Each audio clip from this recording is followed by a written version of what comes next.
Hebu mpe message moja kijana, mtoto wa kiume anayekutazama hapa fana kutamani, unamwambia nini? Yani mtoto mwanaume ambaye anakutazama fana kumezea mate, mwambie kitu. Mimi cha kuwashauri wanaume mnaonitazama, kikubwa tafuteni sana hela, walembo tupo wa kutosha. Kikubwa sasampa. Tunaangalia sana sasampa. Pia uwe unajua mambo yetu yale. Wanajua mambo. Anipata. Yeah.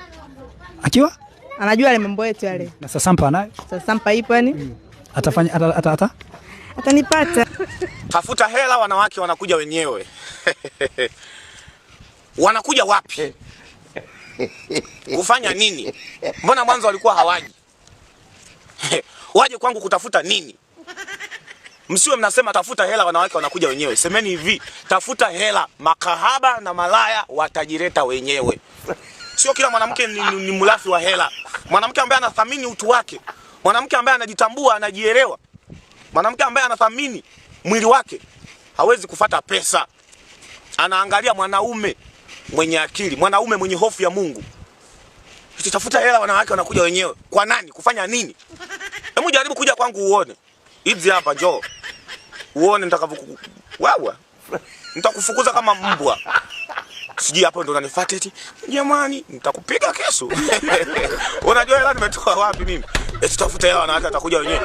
Yaani wewe una magonjwa yako huko na malaana yako, uje eti usije unitege, si ufanye nini? Nitakupiga bisu. Ujinga sitaki kabisa mimi.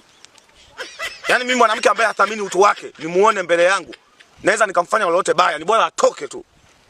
Kwanza siwezi kupita hayo maeneo ambao wanawake hawathamini utu wao. Siwezi kupita.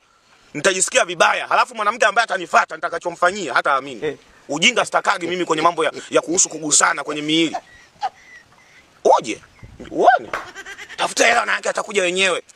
Mtaenda kwa wanaume ambao hawajielewi. Sisi ambao tunajielewa hamwezi kuja na mtu ambii chochote. Shamba nyie. Malaya tukutulia ha? Ushatumika na wanaume huko wengi. Halafu uje. Nitatamani nini kwako? Bikra hata wenyewe huna. Uzuri wenyewe umejipodoa, umemkufuru Mungu ndio ukawa mzuri. Shepu za kuongeza. Umetumika mpaka umechoka. Imefika stage mpaka mwanamke unakuwa huogopi wanaume. Ukiona mwanamke huogopi wanaume, yani mwanaume yoyote wewe huogopi kumvulia nguo yako ya ndani. Wewe sio mwanamke, wewe ni shetani. Wewe ni kahaba.